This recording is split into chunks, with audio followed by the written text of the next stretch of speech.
Let's go to the Goodyear Cotton Bowl between Tulane and USC. USC is a 2-point favorite here, over under 62. This game's at 1 p.m. Eastern on ESPN in Arlington, Texas. USC news, Jordan Addison won't play. Two of their best offensive linemen, Andrew Voorhees and their center, Brett Nealon, won't play. I think Tulane, everyone should play. When I look at this game, it's all Tulane for me. I had Tulane circled coming into bowl season.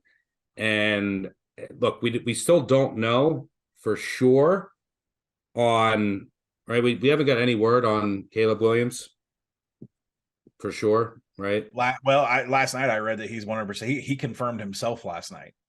Yeah, no, he's going to play. He's from as of now, he's going to play. He had a hamstring injury. Apparently, he's healthy.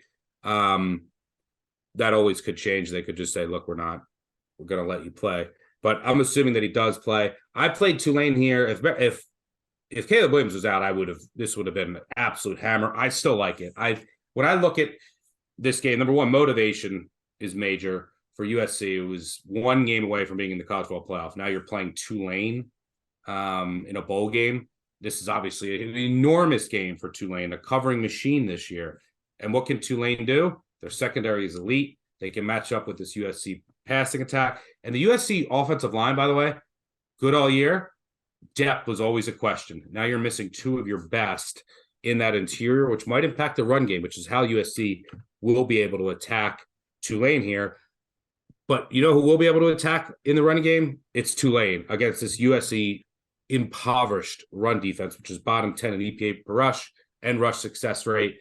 That spells trouble against Tajay Spears, who will be fresh now. And since he got fully healthy midway through the season, his past 7 games, at least 125 yards in all 7, 134 carries for 1,194 yards, 9 touchdowns. That's 8.9 yards per carry over his last 7 games, going up against one of the worst run defenses in the country. I think he's going to run wild.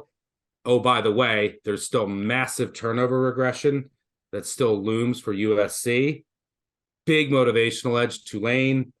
I think Tulane wins this game outright. There's not a ton of value in the number.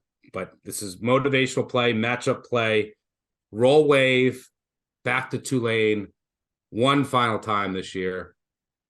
Please tell me you don't disagree. I don't disagree with you that Tulane is going to put a whole bunch of points up on the board. I don't disagree with you that it's just going to be a laser show of points. I think that's where my handicap is. I'm actually going to play both sides. I am not going to take a side because, the line was just absolutely crazy, right? USC, the favorite, comes all the way down because we think Caleb Williams and company are all going to opt out. Then it stops, ticks back up a little bit. I think Tulane was the favorite at one point in this game. I'm going to stay away from all these pregame numbers. I might play it live, and the reason is because these rush defenses are horrific.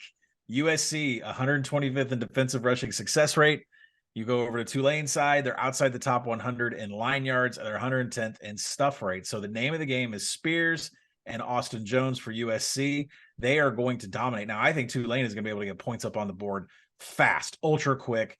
Willie Fritz is going to design something that the USC defense is not prepared for. And oh, by the way, USC is 122nd in defensive finishing drives. Get the ball to the 40-yard line, you're going to get 6 points, and Tulane's going to do that a lot. I actually love the first half over in this game for the fact that these defenses are not going to be able to interpret what they're seeing. The playmakers that are on the other side of the ball completely trump them in execution. I'm having a hard time seeing stops in this game. You look at USC's third down defense, 112th. Tulane isn't much better at 76th, but really it's the ground game. Everything. The special teams are bad. The ground defense is bad. The third down defense is bad. So to me, this is an over. I think right out of the gate, there's going to be a ton of touchdowns. So I'm looking at first half over 30.5, first quarter on the over. I don't think the points are going to stop. I think if one team gets down 2 possessions, you fire on the other side as long as it's not past the third quarter, because I don't think you're safe with a 2 or 3 possession lead in this game at any point.